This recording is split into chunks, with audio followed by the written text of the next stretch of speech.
오늘 우리 월요일 집회는 금방 우리가 함께 들었던 창세기 27장에 대한 말씀을 좀 살펴보려고 그러는데요.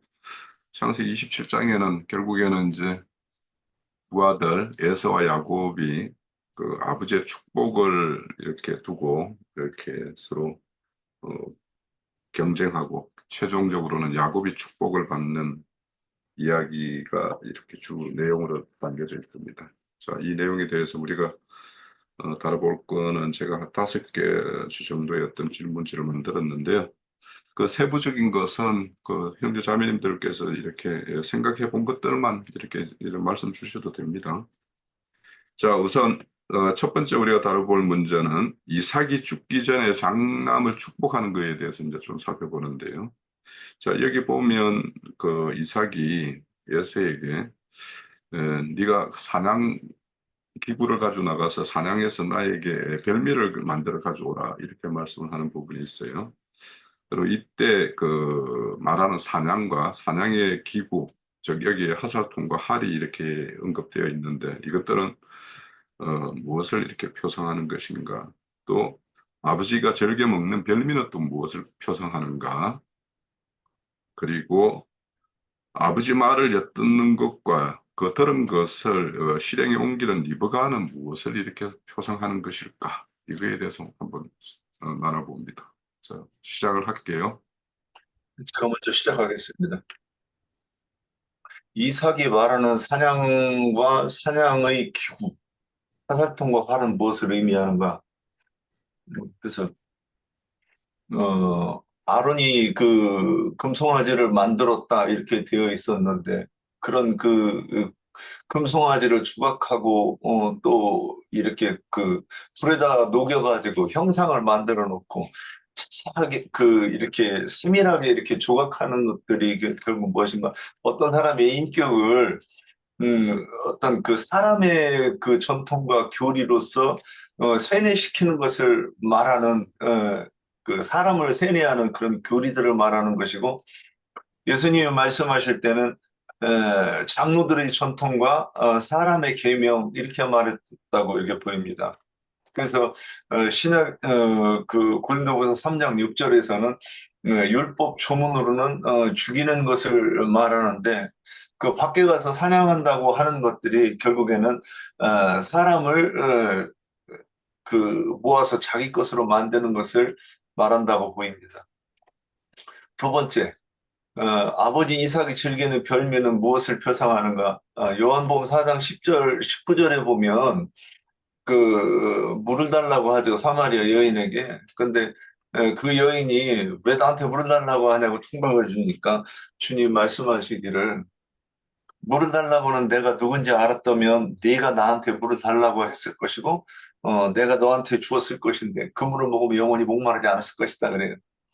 그리고 이후에서 이루어지는 말들이 그 이제 예배는 어디서 드리느냐 이런 말씀들을 이렇게 쭉 하는데 그 마지막 그 19절에 보면 주여 내가 보니 선지자로서이다 이렇게 이제 인정하는 장면이 나와요. 그러니까 이것이 뭐냐면 그를 진정한 선지자로 이렇게 그러니까 오실 그 선지자로 보았다는 그 말로 저는 이해가 돼요. 그러니까 이게 뭐냐면 주님을 영접한 것을 이야기하고 누가복음 24장 27절 31절 끝에 보면 그 엠마오 마을로 갈 때 그 주님이 제자들과 함께 가다가 나중에 떡을 그들이 그 눈이 밝아져가지고 예수를 알아보니까 예수가 보이지 않더라 이렇게 되어 있었어요. 그러면 그들이 심령 속에 들어가서 연합한 것을 말하는데 이렇게 그 교회 내에서 그러니까 리브가는 신약 교회를 상징하는 이 여자로 표현됐는데 그러니까 교회 내에서 말씀을 공급받아 가지고 이 하나님께 드려질 별미로 변화되어가는 참된 신자들을 말하는 것이라고 이렇게 보입니다. 그리고 그 다음에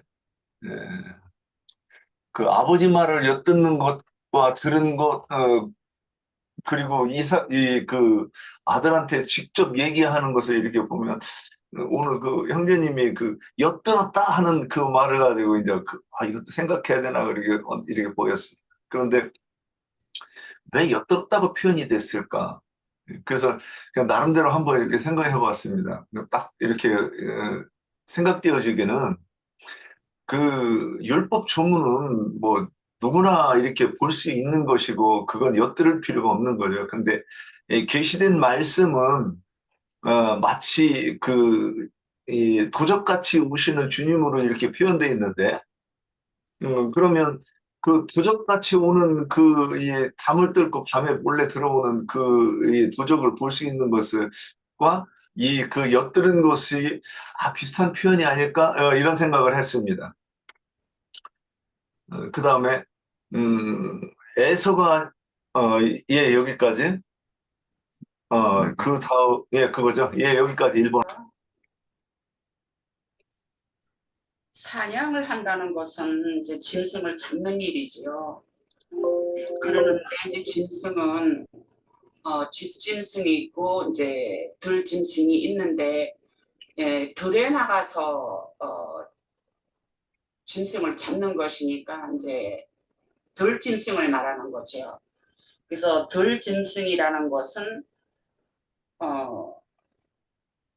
말하자면은 육체적인 이런 길들여지지 않은 육체 자연 그대로인 어떠한 성품을 이야기를 하기 때문에 그것은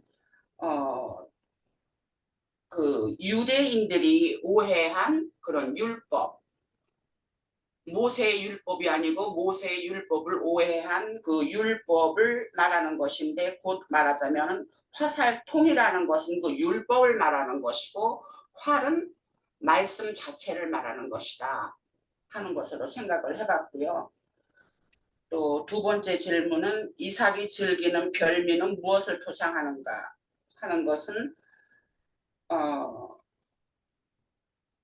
우리가 사마리아 여인을 예를 들어서 본다면 예수님이 그 영혼을 잡수셨잖아요. 곧 말하자면은 주님의 어떠하심을 통하여서 돌이켜지신 그 심령 자체를 별미라고 하지 않을까. 그리고 또한 여기서 별미를 만든다고 얘기를 했거든요. 그러니까 별미를 만든다는 것은 그리스도의 어떠한 가르침대로 변화받은 그 심령, 그것도 또한 별미가 될 수 있을 것이다 하고 생각을 해봤어요. 그리고 세 번째 꼭지에 아버지의 말을 엿듣는 것과 들은 것을 실행으로 옮기는 리브가는 무엇을 표상하는가. 엿듣는다고 해서 좀 어감은 좀 이상할지는 모르겠지만 교회는 주님은 교회의 머리잖아요. 그러면은 그 진리에 감추어진 그 진리를 그 이해한 것을 엿듣는다 하고 우리가 생각을 해볼 수 있지 않을까. 그래서 문자적인 글은 우리가 그 육적인 글이고 또한 거기에는 깊은 의미가 없고 그것이 곧 말하자면 문자적으로 이해한 의문과 그 육체 율법이 그 에서의 그 화살통이잖아요. 그런 것처럼 여기서는 그 반대로 주님의 가르침 곧 진리를 리브가가 들은 그러니까 그것이 곧 리브가는 교회를 상징을 하니까 주님이 머리이신 그 진리를 따르는 교회를 상징을 하는 것인데 그것이 이러한 율법, 의문과 그 육체를 따른 그런 문자적인 그 글을 따른 것이 아니고 머리이신 주님의 진리를 들었기 때문에 엿들었다. 감춰진 말씀을 들었기 때문에 엿들었다 하고 표현을 하지 않았을까 싶습니다. 네, 여기까지 하겠습니다.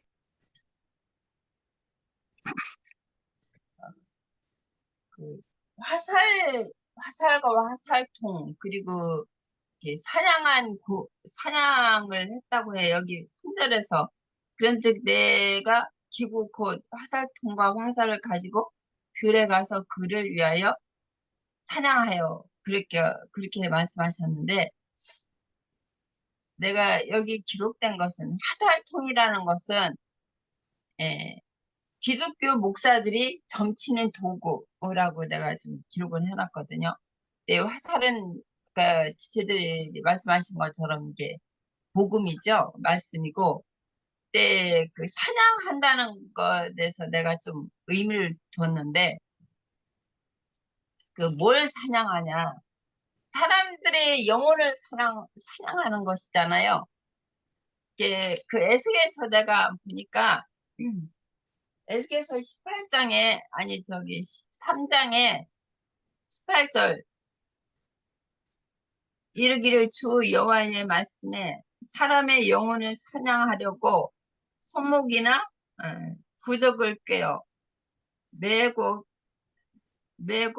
키가 큰 자나 작은 자나 머리를 위하여 수건을 만드는 여자들에게 하있을진저 너희가 어찌하여 내 백성의 영혼을 사냥하며 자기를 위하여 영혼을 살려 하느냐 너희가 두어먹은 보리와 두어 조각 떡을 위하여 나를 내 백성 가운데서 욕되게 하여 거짓말을 고지 듣는 내 백성에게 너희가 거짓말을 지어내어 죽지 아니할 영혼들을 죽이고 살지 못할 영혼들을 살리는도다.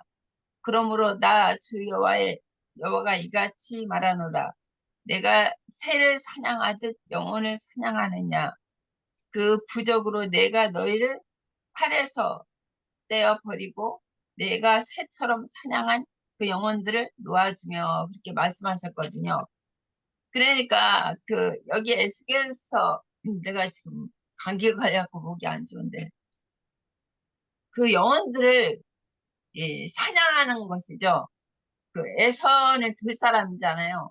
그러니까 야곱은 조용한 이제 집에 그 있는 거고 에서는 이제 들 사람이기 때문에 그 아까 그 니나자매님 말씀하신 것처럼 그 집짐승이 있고 들짐승이 있는데 그 집짐승들은 주인이 먹이를 주거든요. 먹이를 주면 안 주면 굶고 먹이를 줘야 먹는데 들짐승들은 자기 멋대로 이제 돌아다니면서 어, 사냥을 해서 먹고 살잖아요. 그러듯이 지금 여기 에스겔서 말씀처럼 그 사냥을 한다는 것은 이제 에서는 사냥을 하기 때문에 들레나가 사냥을 하기 때문에 그 영혼들을 지금 기독교 목사들처럼 사람들을 모아다가 그 영혼들을 자기를 따르게 하고 사단에게 다 넘겨주는 그런 역할을 하는 거잖아요. 야, 여기까지 할게요. 목이 너무 아파가지고. 네. 예, 뭐 대략 그 형제님, 자매님들이 말씀하신 것과 뭐 매번 그런데 저는 여기에서 이제 이삭이 요구한 사냥이라는 것은 이제 이삭 자체가 이제 우물 파는 자였죠. 그럼 우물 판다라는 거는 교회를 이렇게 건축하는 일인데 결국에는 건축하는 일에 이렇게 동력하는 두 아들의 어떤 모습이라고 우리는 여기 좀 봐야 될 것 같다라는 생각이 들고 그래서 결국에는 이 에세에게 요구하는 그 사냥이라는 것은 결국에는 사람에게 이렇게 전도하는 거를 이제 저는 그 사냥이라고 보여요. 그리고 이제 하살통과 할은 전도에 필요한 진리의 말씀이고 또 아니면 성령께서 일러주는 어떤 말씀 이런 것들을 이제 하살통과 할 그 사냥의 어떤 도구가 되겠죠. 그렇게 좀 이렇게 보이고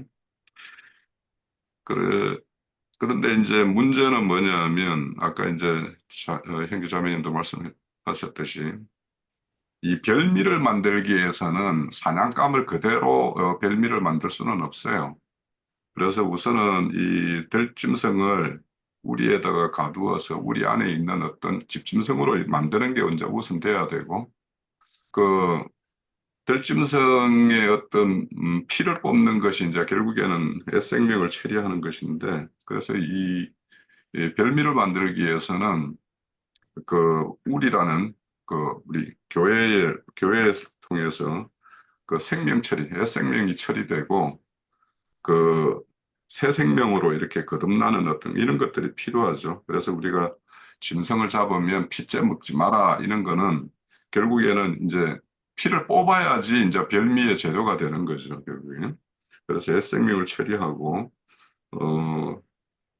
그래서 우리 주님께서 부활하셔가지고, 제자들을 찾아가서 조반을 먹을 때 제가 몇 번 이야기한 것 같은데요. 그 구운 생선과 그 석청 조각을 먹어요. 그러면 결국에는 이것이 구운 물고기라는 것은 그게 옛 생명이 처리된 어떤 그런 표상일 것이고, 석청이라는 것은 결국에는 그, 그 제자들 영혼 속에 하나님의 어떤 신성과 인성이 이렇게 새겨진 그런 새 생명으로 된 그것이 이제 별미일 거예요. 그래서 별미를 만들기 위해서는 들짐승이 집짐승이 되어야 되고, 그리고 집짐승이 온전히 이렇게 이루어진 그 구원의 완성이 이루어졌을 때 이게 결국에는 아버지의 별미가 될 거예요. 그래서 주님도 이 땅에 오셔가지고 그 사마리아 여인을 이렇게 영혼을 이렇게 드시고는 나는 내 보낸 이의 뜻을 행하며 그의 일을 온전히 이루는 것이 나의 양식이다 그랬어요. 그러니까 그 온전하게 보내시는 뜻은 사람을 얻어서 그를 온전케 구원을 이루는 것 이것이 이제 완성이 되겠죠. 그런 영혼을 이제 별미로 드시는 것이니까 별미라는 것은 어, 온전한 어떤 새 사람으로 거듭난 그래서 생명의 어떤 정성한 분량을 이루는 이런 것들이 이제 주님이 드시는 그 별미가 되겠다라는 생각이 들고 저는 이제 또 아버지 말을 엿듣는 것과 들은 것을 실행하는 리브가를 무엇으로 표성하는가 이거는 오늘 우리 27장의 이야기를 잘 이렇게 보면 리브가를 성령님과 대칭을 시키면 말씀이 어느 정도 이해가 돼요. 그래서 그 고린도전서 2장 10절에 보면 성령님은 모든 것, 곧 하나님의 깊은 것까지 통달하시는 분이라고 그랬어요. 그래서 그 엿듣는다라는 것은 아버지의 뜻을 온전히 이렇게 통달해서 알고 아버지의 뜻을 어, 하나님의 영을 영접한 그 사람 안에 그 사람을 통해서 실현시키는 것이 이제 성령님이 하시는 일일 거 아닙니까? 그래서 우리가 하나님은 성령을 통해서 모든 것을 드러내 보이시고 또 여기에서 장막이라고 하는 그 장막이라는 건 또 교회의 한 울타리라고 볼 수도 있는데 그 장막 안에서 일어나는 모든 이들 믿는 자에게 알게 하고 믿는 자를 아버지의 뜻에 합치시키게 하는 것이 누가 하냐면 성령님이 하시는 일이에요. 그것이 이제 우리 교회의 말로 하면 어, 혼의 구원을 온전케 이루는 것이 성령님이 하시는 일이죠. 그래서 성령님은 항상 모든 축각을 아버지와 그 아들들에게 이렇게 맞추어서 그 아버지와 아들이 온전한 화목을 이루고 그런 가운데에서 하나님의 뜻이 이 역사상에 펼쳐지게 하는 것이 이제 성령님이 하시는 것이니까. 그래서 여기 이삭은 아버지 하나님으로 이렇게 등치를 시켜보고 리브가는 지혜의 어떤 성령님의 등치시키고 야곱은 믿는 성도들에게 등치시켜서 오늘 이 말씀들을 좀 이해를 하면 27장이 대략 우리가 27장이 하고자 하는 말씀에 대한 이해가 좀 쉽게 이루어질 거다 이런 생각을 합니다. 자, 2번의 문제는 이 정도로 하고요. 그러면 1번은 2번으로 갈게요. 에서가 아닌 야곱이 축복받는 것에 대해서 이제 우리가 논해볼 것인데 리브가 엿들은 것을 에서가 아닌 야곱에게 실현시키는 일을 도모하는 이유는 무엇인가? 이거는 우리가 앞에서 이제 이렇게 지나온 말씀에서 좀 의미를 찾아보면 될 것 같은데. 그리고 두 번째는 사냥이 아닌 집에서 기르는 두 염소 새끼로 요리한다라는 것은 무엇을 의미하는 것일까? 그리고 어머니 리브가가 아버지의 별미를 요리해 준다라는 것은 그러니까 어머니 리브가가 요리해 주는 것을 야곱은 들고 들어가는 일만 해요. 자, 이런 것에 가지는 어떤 의미는 어떤 것인가? 또 형 에서의 어떤 모양, 그러니까 옷과 털을 갖추고 맏아들 에서의 이름으로 들어가서 축복받는다라는 것은 우리의 어떤 그 부흥 과정에서 어떤 것과 이렇게 병치시킬 수 있을까? 그런 것에 대해서 한번 살펴봅니다. 자, 시작을 할게요. 리브가 네, 또 중복된 줄 알았네. 리브가가 엿드는 것을 에서가 아닌 야곱을 통해서 실현하려는 이 일을 도모하는 이유는 그 신약교회를 상징하는 리브가 즉 리브가는 그 구약의 그 제사장들을 상징하는 그 육신의 사람을 어, 그 신약교회에서 그 후계자로 삼을 수는 없지 않았겠는가. 그리고 이게 그래서 성경은 항상 어떤 사람에 대해서 얘기할 때는 꼭 그 사람을 그 정체에 대해서 설명할 수 있도록 그러니까 성경을 읽는 사람들이 알 수 있도록 미리 다 얘기를 해놔요. 뭐 디셉 사람 엘리야 뭐 또는 어떤 이름의 뜻이라든가 어떤 지역계라든가 또는 아버지가 누구라든가 이런 것들을 먼저 이렇게 다 기술을 함으로써 그 사람을 근데 여기 그 에서에 대해서는 털이 많은 사람이고 붉은 사람이라고 해가지고 특성을 얘기해놨단 말이죠. 그러니까 우리는 이걸 많이 알기 때문에 이것이 뭐 제가 이제 굳이 얘기하는 거는 말을 만들기 위해서 얘기하는 건데 그러면 야곱도 이제 설명해 보려고 하는 거예요. 야곱은 장막에 거했다 그랬는데 왜 이 말을 했겠는가? 그 장막에 있었다고라는 것은 그래서 교회에서 아까 홍 형제님이 이제 좀 그 말에 좀 반박이 될 수도 있는데 교회에는 예전에 제가 이렇게 말한 적이 있습니다. 두세 사람이 모인 곳에 하나님 함께 계신다 그럴 때 나영재님이 뭐 저기 설명을 자세히 안 하고 두세 사람 모이면 교회예요? 그러시더라고요. 그래서 제가 계속 그 생각을 했어요. 다시 질문을 안 하고. 오늘 이제 여기서 나오는 거예요. 그러면 교회라고 하는 곳에는 먼저 성령을 받은 증인들이 먼저 있고 그리고 그곳에 모인 사람들이 있어야 이게 교회가 아니겠는가 이런 생각을 했었어요. 그래서 야곱은 교회 안에 장막 안에 그러니까 교회에서 성령과 신부가 증거하는 그 말씀을 들은 사람이라고 이렇게 이제 이해가 되는 거 저는 그렇게 이해를 하고 있어요. 그래서 교회 안에서 선포되는 빛 대신 생명의 말씀을 듣는 자였기 때문에 리브가는 당연히 그 야곱을 후사로 세울 수밖에 없지 않았겠는가 이제 이렇게 보여지고요. 그리고 사냥이 아닌 집에서 기르는 두 염소 새끼를 요리하는 것은 무엇을 말하는 것인가? 들에서 잡은 것은 그러니까 어, 이스라엘 백성들이 모세가 우리가 광야로 나가서 하나님께 제사를 드리기 위해서 우양을 다 데리고 나가야 됩니다. 그렇게 말했어요. 아니 광야에서 뭐 잡은 걸로 에서처럼 할 것 같으면 사냥해서 드리면 되지 굳이 그걸 가져가겠다고 싸웠겠는가? 이건 뭐냐면 집에서 길리온 가축은 아까 뭐 또 언급했지만은 주인이 먹이고 이렇게 돌본 그 가축인데 이것은 말씀으로 양육받는 교인들을 상징하는 거예요.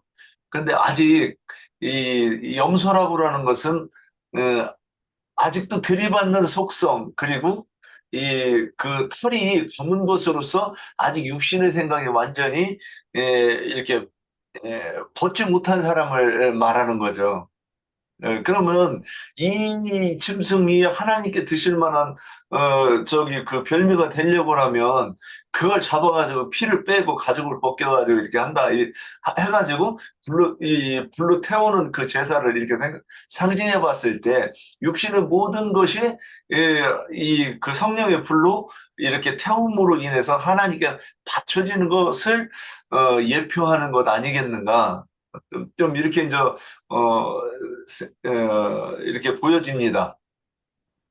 세 번째, 어머니 리브가가 아버지의 별미를 요리해 주는 것에 대해 담긴 의미는 우리 거하고 지금 저기 하는데 겹치는 것 같은데, 교회에는 성령과 연합하여 권능을 받은 증인이 있어야 하며 성령과 신부가 가르치는 말씀으로 변화되는 영혼을 리브가가 요리한 별미로 하나님께 드려질 만한 그 별미가 되는 것 아닌가 이렇게 했고요. 형 에서의 모양을 갖추고 맏아들 에서의 이름으로 들어가 축복을 받는 것은 그랬는데, 여기에서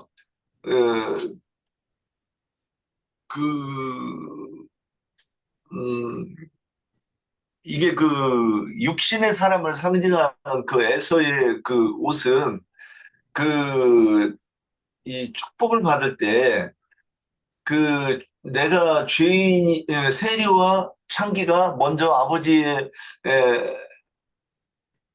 나라에 들어간다 그렇게 표현한 것처럼 내가 그 이전에 죄인으로 지금 으로서 아버지가 만져서 그래서 안수를 받아서 이렇게 변화되고 되는 것을 그 장자의 축복이라고 이렇게 말씀하신 것이라고 이렇게 이해합니다. 예, 여기까지입니다. 보면은 리브가가 엿들은 것을 에서가 아닌 야곱을 통해서 실현하려는 일을 도모하는 이유는, 우리가 창세기 25장에 보면은 그 25장 27절 28절에 보면은 에서는 들사람이라고 했고 야곱은 조용한 사람이라서 집에 거하는 거를 좋아한다고 했지요.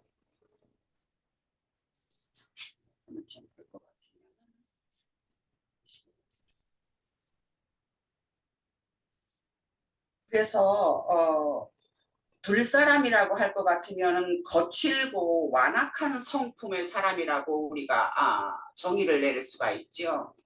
그리고 야곱은 조용한 사람이기 때문에 집에서 거하기를 좋아했고, 그럴 것 같으면 자연히 엄마인 리브가하고 함께 생활하는 시간이 많았을 것이라고 생각을 해요. 그러니까는 그야말로 마마보이지, 오늘날에 우리가 말을 한다면. 그러니까 엄마는 말씀에도 리브가는 야곱을 사랑하였다고 이렇게 말씀이 되어 있잖아요. 그 창세기 25장 27절 28절 그 사이에 보면은. 그랬기 때문에 그것이 그랬기 때문에 리브가가 야곱을 더 사랑했기 때문에 또한 그것은 집에서 지내는 것을 조용하다고 했다는 것은 우리가 아까 얘기를 했듯이 집짐승과 또 들짐승을 구분할 수 있는 그러한 그 하나님께서 받으실 만한 재물과 아닌 것, 그것을 또 우리가 구분해서 볼 수 있지 않을까 하는 그 생각을 해봤고요. 그 다음에 사냥이 아닌 집에서 기르는 두 염소 새끼로 요리하는 것은 무엇을 말하는 것인가 했는데, 저는 여기서 이제 말씀에서 보면은 리브가가 요리라고 한 게 아니라 만든다 그렇게 표현을 했어요. 내가 별미를 만든다고. 그래서 만든다 할 것 같은 건 바로 그 창세기 1장 26절에서 우리가 사람을 만든다 하는 하나님의 그 계획, 그것이 결국은 같은 그 만든다는 것이 아니었을까. 그러니까 사람을 양육하는 집에서 길들여진, 말하자면 곧 하나님의 집인 교회에서 길들여진 그런 온순한 그 생명을 장성하게 하는 그러한 것이 여기서 만든다 하는 그런 것으로 의미가 있지 않을까 싶어요. 그래서 더군다나 두 염소 새끼로 한다고 하는 것은 우리가 그 레위기 16장에 보면은 그 두 염소 새끼로 해서 하나는 하나님을 위하여, 하나님은 아사셀을 위해서 한다는 그 말씀이 있잖아요. 그래서 아사셀을 위한다는 것은 아사셀을 광야로 보내서 결국은 그것이 온전케 하는 그러한 과정을 거치게 하는 것인 일인 것이고, 그래서 결국 아까 제가 말을 했듯이 그 하나님께 드려지는 그 온순한 그 제물인 집진 승인 그 제물과 또한 또 광야로 보내져서 온전하게 이루을 수 있는, 그래서 하나님께 드려지는 또 그 온전한 제물이 되어지는 그러한 걸로 이렇게 만들어지는 그 과정을 말하자면 양육을 하는 그러한 일을 의미하는 것이 아닐까 하는 것으로 생각을 해봤습니다. 그리고 세 번째는 어머니 리브가가 아버지의 별미를 요리해 준다는 것은 뭐 제가 그냥 같이 두 번째 거하고 같이 다 한 것 같아요. 그리고 또 네 번째도 이제 결국은 우리 윤 형제님이 또 이야기를 하신 것처럼 장자의 복을 말하는 것이다 하는 것으로 생각해 봤습니다. 네, 여기까지 하겠습니다. 성경에서 보면은 이게 에서라는 게 에돔이고 아담이란 말이에요. 불다라는 의미가 있고 야곱은 발꿈치를 잡는다라는 의미가 있는데, 실제로 이 성경에서 얘기하고 있는 내용은 하나님께서 받으시는 재물, 그리고 그 받으시는 그 별미를 통해 가지고 축복을 부어주시는 것을 상징적으로 묘사하고 있어요. 그런데 이제 여기서 집이라고 할 때는 성경에서 보면은 이 성전을 헐라 그리하면 내가 사흘 만에 다시 지으리라 하신 그 말씀을 하신 분이 바로 하나님의 집이셨고 성전이었단 말이에요. 그러니까 첫 사람 아담은 저주를 받아야 되고, 둘째 아담 예수 그리스도를 통해서 이제 복의 복을 받게 돼 있다라는 거예요. 이 성경 원리가. 그리고 이제 성경에 마다들을 에서라고 했는데, 그 에서와 야곱은 속죄 제물로 드려진 레위기 16장의 두 염소로 지금 묘사를 해주고 있는 부분이 있다라는 걸 알 수가 있고, 그 다음에 이제 이 리브가라고 얘기하는 것은 실제로 하나님의 배필을 이제 상징적으로 묘사를 하고 있다.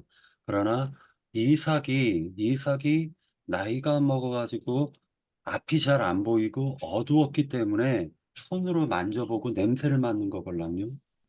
그런데 이삭의 마음에는 실질적으로 육적 이스라엘 백성들을 갖다가 여지껏 선지자들을 통해 가지고 계속 불러댔어요. 그런데 그들이 거부를 했단 말이죠. 그러니까 약간 결국 이방인에게 복이 주어졌단 말이에요.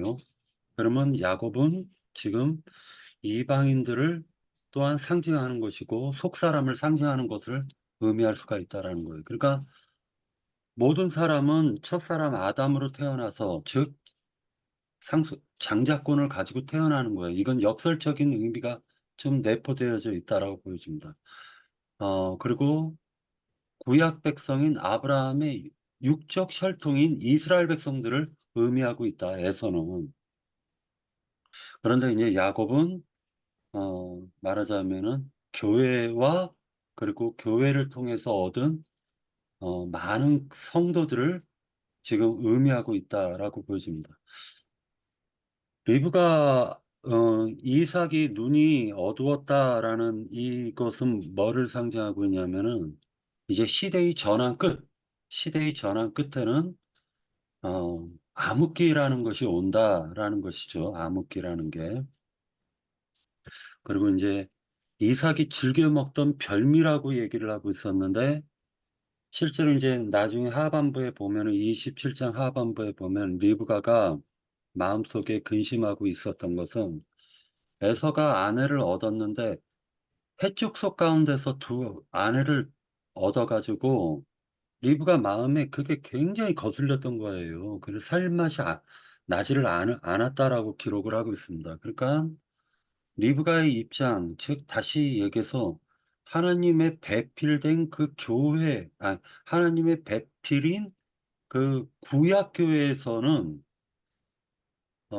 해적 속에 얻은 사냥에서 그것도 이제 그 말 그대로 이제 어 선교사 파송해가지고 먼 지역까지 가가지고 잡아가지고 온 들에서 잡아가지고 온 그러한 백성들로 묘사를 하고 있는데 그 백성들이 알고 보면 육적 이스라엘 백성들이었걸랑요. 혈통적 이스라엘 백성들.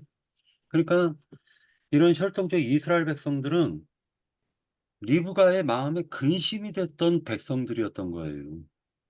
그 헷족 속의 아내들이라는 건.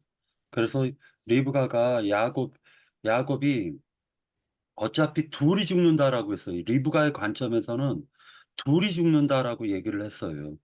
에서가 아버지가 이제 별세하실 날이 얼마 안 남았으니 내가 아버지가 돌아가시면 야곱을 죽일 것이다라고 마음을 먹었는데 이것은 창세기에서 보면 가인이 아벨을 돌로 쳐 죽이는 걸 다시금 또 연상케 하는 대목이걸랑요. 그러니까 이것을 곰곰이 생각해 보면은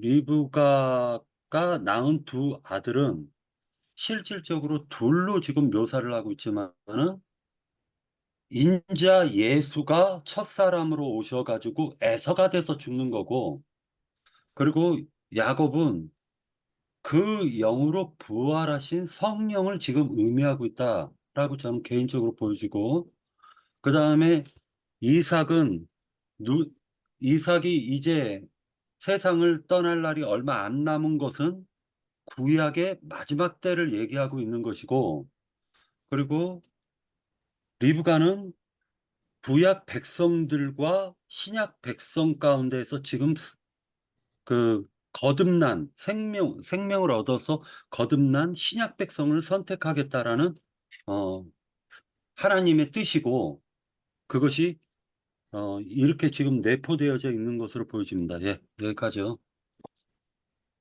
네. 저기 아까 우리 후 형제님이 증거하시기 전에 아까 그 네 번째 꼭지에 지금 말씀을 또 좀 이렇게 생각을 해보니까 형 에서의 모양을 갖추고 맏아들 에서의 이름으로 들어가 축복을 받은 것은 하는 것에 있어서 우리가 출애굽기를 보면은 하나님께서 첫 것은 다 내 것이다 한 그 말씀이 있잖아요. 그렇게 선언하시잖아요.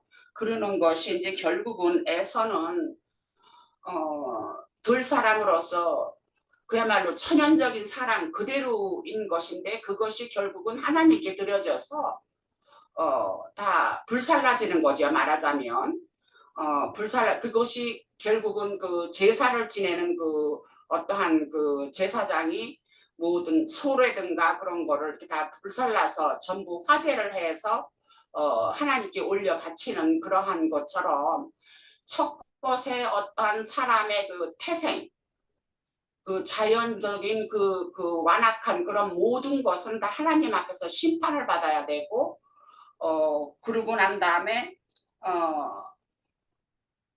여기서 말할 것 같으면 이제 리브가가 이제 신약의 교회로서 아까 우리 홍영자님은 그걸 또 성령으로도 이제 이렇게 표현을 하셨는데 그런 것처럼 어쨌든 진리의 영으로 인해서 그 다듬어지는 그러한 것을 축복으로 받아야 하는 그런 것인데 결국은 이것이 첫사람 에서로 표현된 이것은 하나님께 드려져서 그것을 심판을 받아야 되는 것이 아닌가.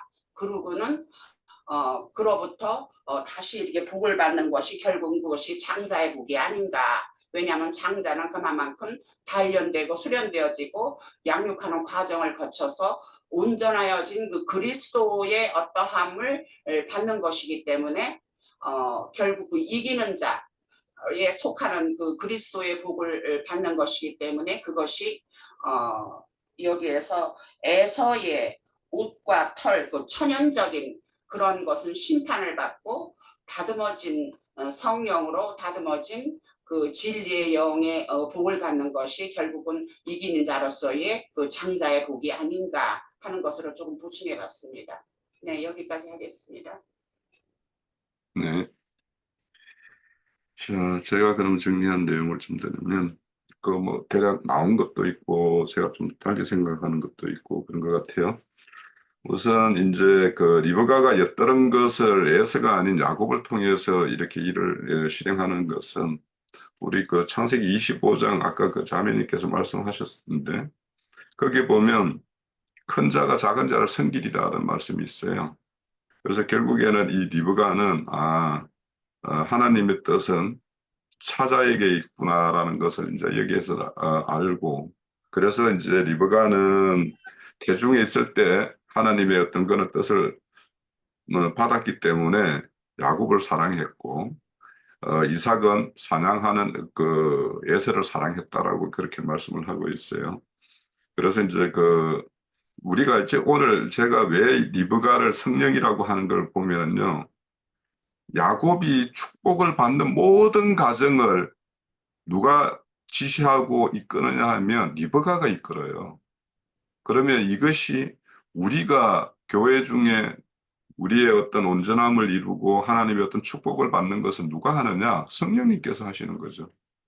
그래서 이게 오늘 그 이런 말씀들을 우리가 이제 잘 그렇게 제가 등치시키고 한번 끝까지 한번 그렇게 한번 연결시켜서 한번 말씀을 봐보세요. 그리고 이제 여기에 보면 이제 그 저는 이제 이런 말 하나님은 큰 자가 작은 자를 섬기게 하리라 이런 말씀은 결국에는 작은 자를 섬김을 받을 그런 분량으로 만들겠다라는 뜻과 이거는 같다라고 저는 봐요. 그래서 하나님의 약속은 하나님의 어떤 맹세와 같은 것이기 때문에 그런데 이제 이것을 역사상에서 우리 역사상에서 에서가 야곱을 섬긴 적이 있는가를 한번 살펴보면 없어요.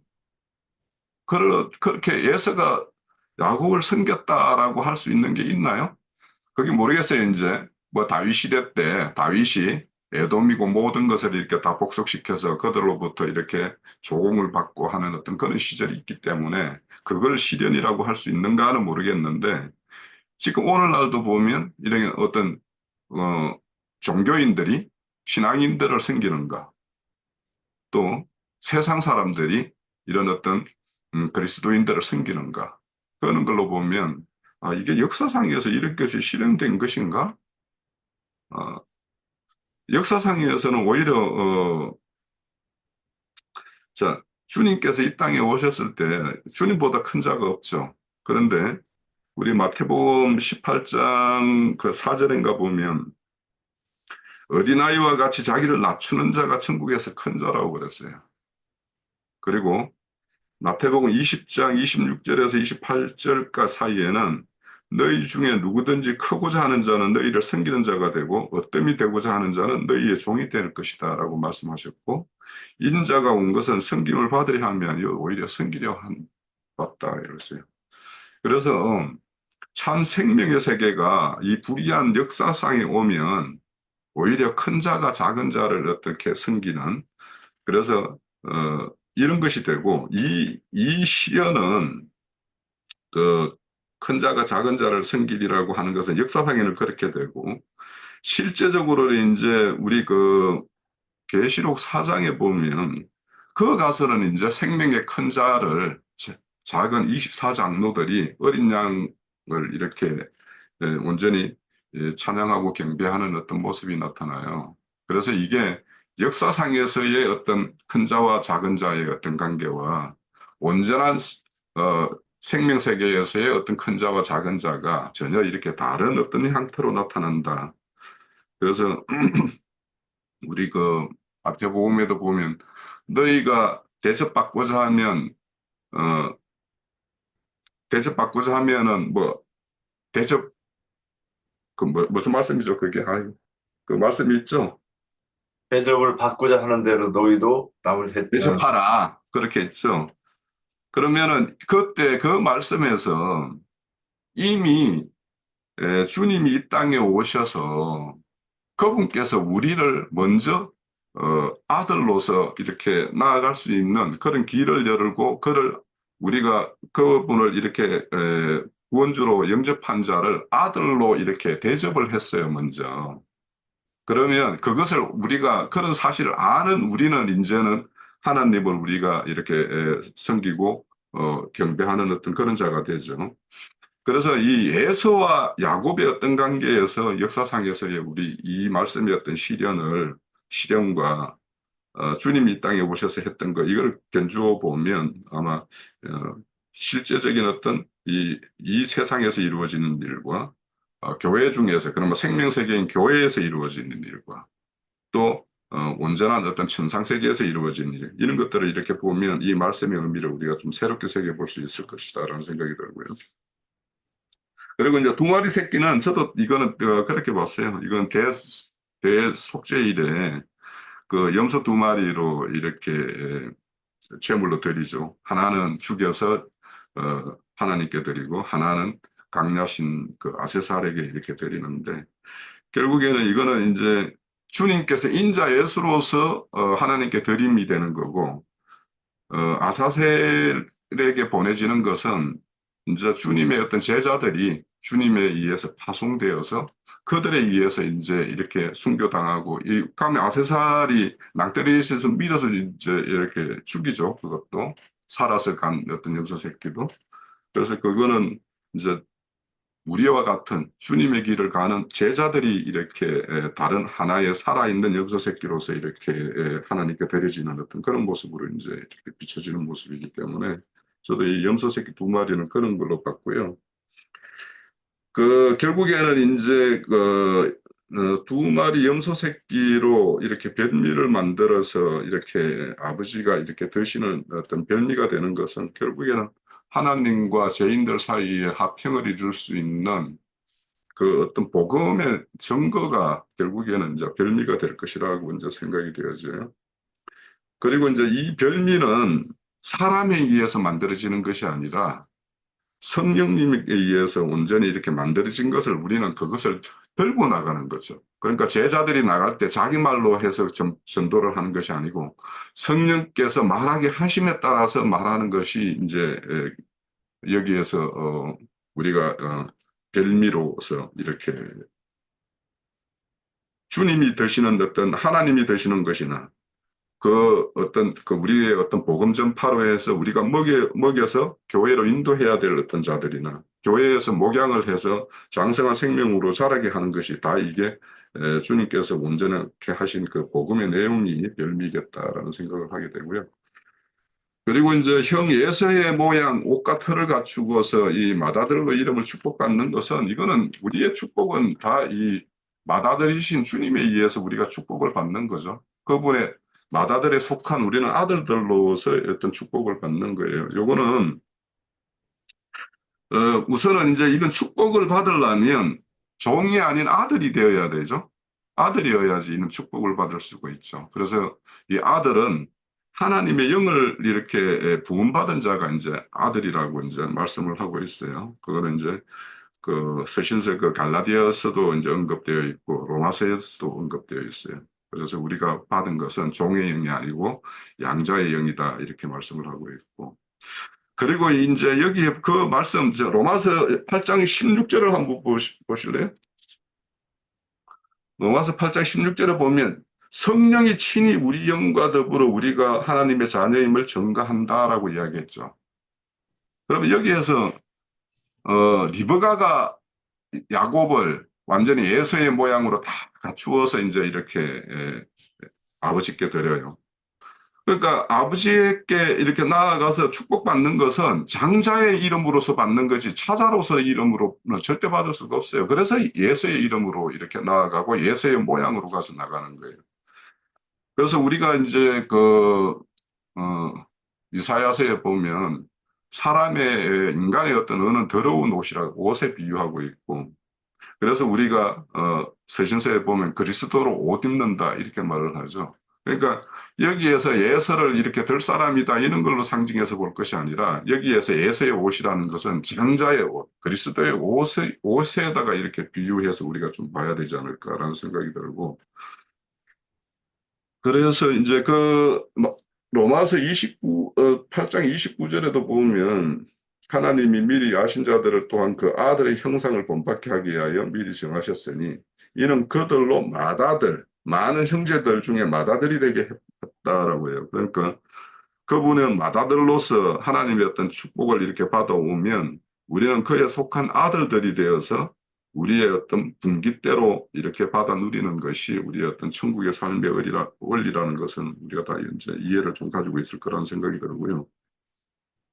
그래서 여기에서는 장자에서는 예수님을 이렇게 상징하는 모습이고 그의 이름과 그의 모양으로 우리는 나아가서 하나님의 어떤 축복을 받아야 되는 것인데 그래서 이제 그런 어떤 우리가 교회 생활을 통해서 우리가 혼의 어떤 구원을 이룬다라는 것은 인간의 더러운 의를 벗어버리고 그리스도로 이렇게 옷 입는 과정이 이제 우리 교회 생활이라고 이제 우리가 그렇게 알고 있어요. 그러면 이제 이렇게 우리가 그리스도로 옷 입은 것을 잃어버리지 않도록 이렇게 조심하라는 말씀이 이제 계시록 16장에 나와요. 왜냐하면 그 옷을 잃어버리면 부끄러움을 당한다라고 이렇게 말씀을 하고 있어요.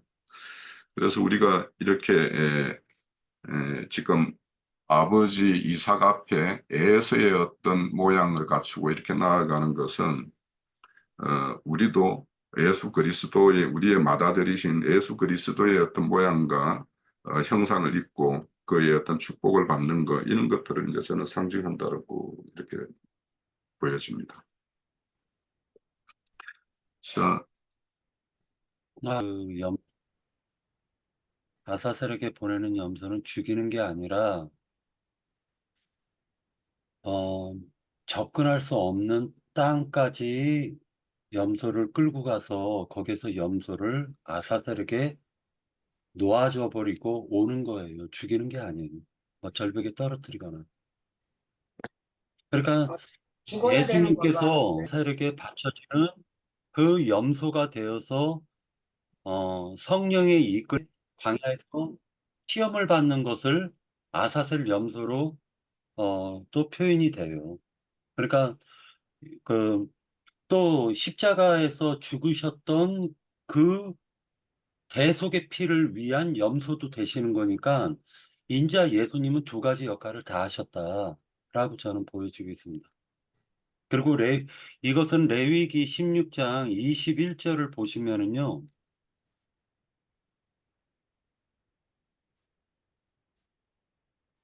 23절을 보면은 염소가 그들의 모든 불의를 지고 접근하기 어려운 땅에 이르거든 그는 그 염소를 광야에 놓을지니라 이렇게 기록이 되어 있기 때문에 죽이라는 말은 없습니다.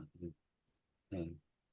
요거는 조금 시정이 여기 나영재님께서 강론하실 때 저는 그렇게 알았는데요. 그게 광야 끝까지 가서 이제 죽는 것으로 이렇게 상징됐다거나 이렇게 이제 죽는 것으로 표현하셨어요. 그건 뭐냐면 제가 아까 홍영재님이 설명하신 게 좀 잘 설명했다고 이렇게 보이는데 성령께서 우리와 함께 이렇게 이 광야길을 통과해서 죽는다고 하는 거는 목배임을 받아서 충만한 수가 채우는 그것으로 이렇게 상징이 이렇게 해석이 돼야 이 부분을 좀 이해하는 것 아닌가 저도 이렇게 보고 있습니다. 자, 그러니까 요 부분이 조금 이제 논쟁거리가 있는데 성경이 있는 네, 저도 그거를 나영경님한테 질문을 했었어요. 그 염소가 광야 끝까지 가서 어떻게 되는 거냐, 그 다음은요 하고 내가 질문을 했었거든요. 그랬더니만 낭떠러지에 떨어서 죽고 부활할 것이다, 그렇게 얘기를 하셨어요. 자, 일단 그러면은 요 부분을 갖다 잠깐만 보고요. 뭐 그게 예수님도 또 우리를 위해서 또 죽고 부활하셨으니까. 자, 한 번만 볼게요. 16장 21절에서 보면은 아론은 그 두 손으로 살아있는 염소의 머리에 안수하여 이스라엘 자손의 모든 불의와 그 범한 모든 죄를 아뢰고 그 죄를 염소의 머리에 두어 라고 했으니까 죄라는 것을 염소의 머리에 두어서 미리 정한 사람에게 맡겨 광야로 보낼지니 염소가 그들의 모든 불의를 지고 접근하기 어려운 땅에 이르거든 그는 그 염소를 광야에 놓을지니라 라고 되어져 있습니다. 그러니까 요 부분을 일단은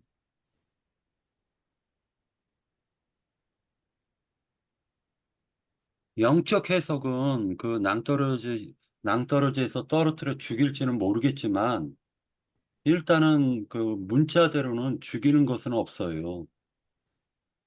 그래서 저는 이 부분을 어떻게 보고 있냐면은 예수님께서 그 세례 요한의 세례를 받으시고 난 이후에 40일 동안 성령에 이끌려 가지고 광야로 가셔서 그가 어 스- 마귀에게 세 가지 시험을 받는다라는 걸 갖다 지금 생각하고 염두에 두고 얘기한 말입니다. 한 아, 가지 더 저기요, 잠깐.